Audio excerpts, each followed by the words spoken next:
Their rivalries come to define the Premier League in recent years, and today we're going to look back at how it all started and we will try and work out where it's headed next. Within these shores, the rivalry of our day.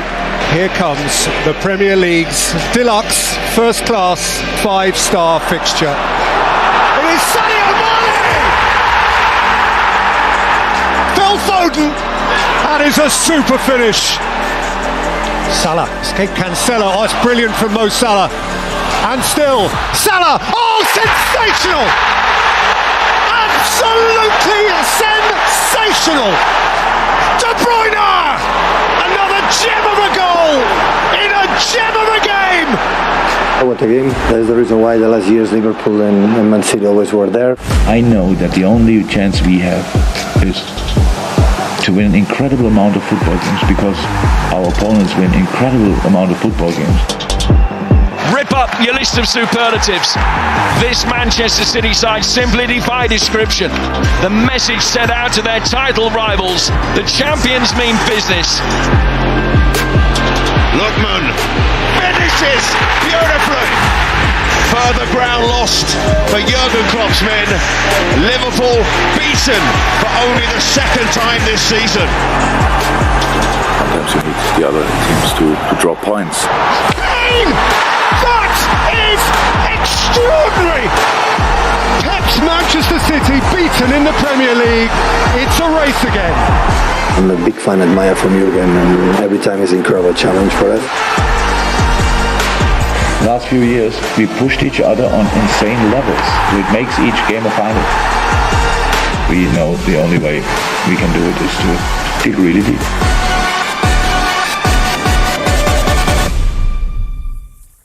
And we're joined in the studio today by Dion Dublin, Don Hutchison, and by Sam Lee, the Manchester City correspondent of The Athletic. Sam, thank you very much for joining us. Before we get to, obviously, the big game, they're both playing beforehand. So Liverpool play Watford, the early kickoff, then Manchester City go to Burnley. So your old team probably going to go top. Yeah. Point will take them top on goal difference.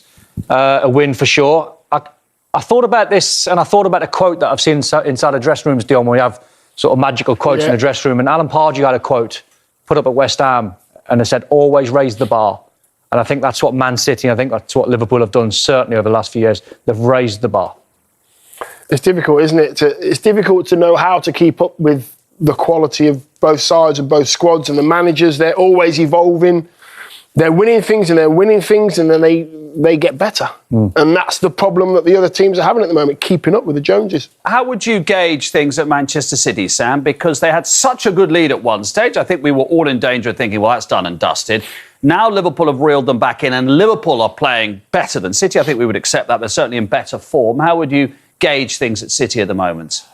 It's difficult to know. You know, after this run of fixtures coming up, we might have a better idea. Are they having a bit of a wobble, or is this just a normal run of results? You know, they drew against Palace in the Premier League last time, but played pretty well.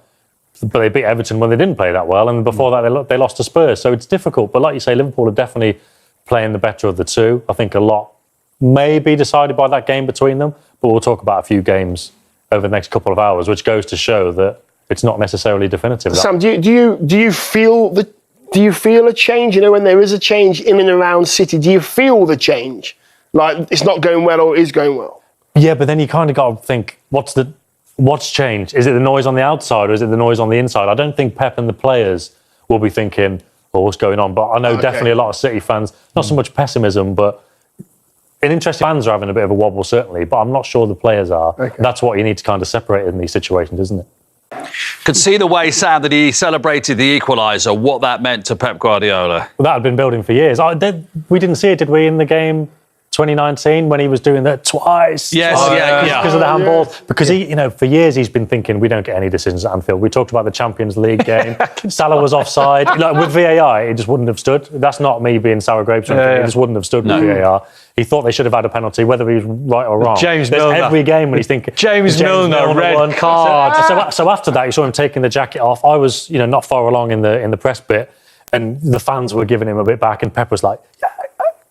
really sarcastic, like applauding the fans, kind of giving them a bit, cheering them up. And he would have been thinking, look, 5 years I've been in England, we never get anything here, that kind of thing. So then when De Bruyne scored, How often does Pep celebrate like that? But there was so much to take in when your memories, like watching the game back, and you think the Salah goal, the worldy goal, then the Rodri block at the end. How James Milner wasn't sent I forgot about the block. I forgot about the Rodri block. And the James Milner. 3 yellows for James. 3 or 4 yellows he could have had.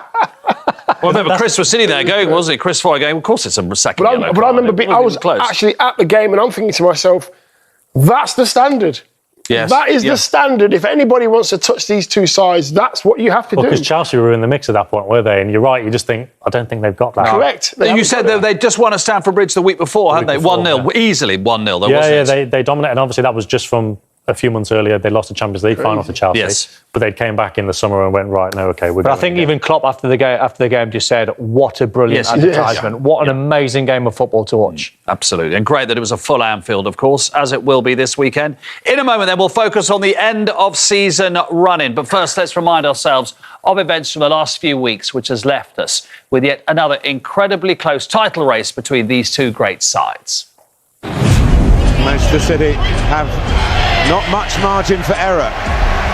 Their big rivals Liverpool are in town in a couple of days' time. They play at Arsenal, who are very much in form. Here's Cancelo against the post, and a gaping goal for Aymeric Laporte, who could have been offside. Where's the goal going to come from? It might come from Jack Grealish here. You're going to say it again about being one of these nights. The twist to the tail at the top of the table. What City produced today wasn't enough in the stakes that matter, the goal stakes. Their lead is advanced by only 1 point tonight. Still better to be in our position than Liverpool, but it's very tight. So for Arsenal, a game in hand. For Liverpool, the game in hand. It is the night when the gap at the top can shrink to almost nothing. Thiago beautifully rolled through here for Diogo Jota, who's rifled it in! And Robertson can raid for Liverpool. Firmino with finesse and style. Liverpool 2 to the good, and the gap is all but gone. 1 point. It's just 1 point now that separates Liverpool from the champions at the very summit of the Premier League.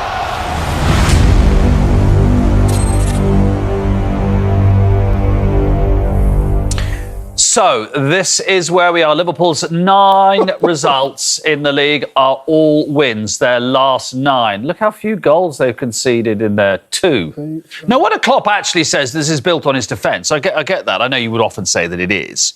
But that says it all, doesn't it? It does some goals. I remember listening to someone a couple of weeks ago. Someone said the argument was Liverpool don't score enough goals. I'm like, what? Goals. Yeah. I'm like, what? There's a few there, isn't there? They must be living on Mars or something. But, you know. No, there's a few. So that's Liverpool's last 9 results, all wins. This is where we are. They both play the same number of games now. Liverpool's goal difference is 5 better at the moment. A point behind. Remember, Liverpool, it's why Don said earlier, even if they draw to Watford this weekend, they'll go top before Manchester City play at Burnley. And the remaining fixtures. So I think now you are allowed at home to start jotting that. Well, I think they're going to win. It's tough, though. Liverpool's a tough, isn't it? It's pretty tough. Look at it. Yeah. Which one would you rather have? Let's have. So Liverpool have got City, United, Tottenham. Man City have got... Yeah, I would say that Liverpool's are slightly harder for what it's worth. Oh, no, it's definitely definitely harder. For what it's worth. It's definitely harder. You throw in Champions League games in the mix, all of a sudden. And they've got to play each other, remember, the week after the league game in the FA Cup semi-final. That could be a vital little period where you look for Man City, they've got Brighton at Watford, both at home. Across the page, Man United, Everton. And that is after the Champions League games, and they play at Wembley. Yes. So after that big run, so they've got the first game back, then those 4 games, Champions League, playing each other, Champions League play each other. Yeah, City could maybe... And then those Brighton Watford games are after that. Then. But Liverpool have got the 2 big derbies. It could be, as we keep saying, it could be all on the Liverpool City game. It could be all on. It's massive. I genuinely can't see any of them faltering. We saw it right at the start, didn't we? You can't see any of them faltering? I can't. I just can't. There's too much at stake for them to falter. Points dropped. I can't see them faltering. I really can't. Either of them. So I think you're right, Sam. I think I know they're 2 of the best teams we've seen. I'm not saying they're the best 2. I'm saying they're 2 of the best we've seen. But even these 2 are going to drop a point. It's because we've been around the block. quite a few years, Yes. and we know how the Premier League works. Yes. And we know even when you play Burnley, and even when you play Watford, there's a sting in the tail somewhere. Because we haven't thrown in, quite right, because what we haven't thrown in is those teams trying to stay up. Stay up, So exactly. we haven't thrown in, I know it's highly unlikely, Everton at Anfield, because Everton are fighting for their lives. It doesn't matter, does it, anymore? When you've got survival on your mind, you can come up with some incredible performances. Correct me if I'm wrong, wasn't there something a couple of years back when I think Man City went behind, was it Brighton, last day of the season? Yeah, they did. went behind and Liverpool went in front. Yeah. So at one point it was Liverpool. And then City last won day of the 4-1. And then Man City went through the gears and They won. equalised pretty quickly. Yes, City but did. they were a goal behind. But at one point, I remember Brighton were winning 1-0. That's how it can work. I think if you're Man City, you're thinking this weekend, if we can win this and we're 4 points clear and we've got those fixtures, we are well in control. I don't know if you look that far ahead, though. I know as players you probably do, and managers they got Atletico Madrid twice. Yeah. That's why, I mean, they're going to drop points and Liverpool will drop points because they need to keep making changes. For Burnley away, I think Pep will be thinking, keep some players back for Atletico Madrid and who's going to be playing Liverpool. He can't think like that, unfortunately. They cannot. The good thing about them both, as we've seen in the FA Cup when Liverpool rested 7 players. That's what I'm about to say. They've both got brilliant squads. And that wasn't the case 18 months ago. Liverpool would not have had the City sides. No, but they do now. I think the reason why I'm leaning towards Liverpool, and obviously playing for the clubs, there's a little bit of bias there, but with a neutral head on, I'm looking at the momentum, and especially the Arsenal game, where Arsenal matched Liverpool for 45 minutes. And I think it's very hard to say what Liverpool's best 11 might be. You might be able to do the same with Man City. You might think, don't know, or yes, I know the 11. With Liverpool at the moment, he can put an 11 out Jurgen Klopp. And at any given time, he can go, get 2 of them off and get Firmino and Mo Salah on, like they did against Arsenal. So I think in game, I think Liverpool are better suited at the top end of the pitch to go, that's not working, get Diaz on. No, that's not working. I think that's a fair point. I just find it hard that one of these managers is going to go, right, listen, it's Burnley, let's just, rest. You can't, because you'll look back and go, why did I do that? I think you will. It's not good. You think you will, do you? All the sports science and stuff, they can't play. I think they go strong. 6 games, strong team. And if you look back recent years, Pep, when they've ever had big Champions League games, been one team in the Champions League, change it at the weekend for the Premier League, go back to the Champions League team. But then now, if you've got Liverpool in the middle, how do you do it? We'll see. You can't rest for Liverpool. That's the joy. We will see. It's brilliant. It's a privilege to talk about it and to watch it, isn't it? And for you to enjoy it. You've got games this weekend, of course, but already looking forward to that one at the Etihad. Thanks for your company. Bye-bye.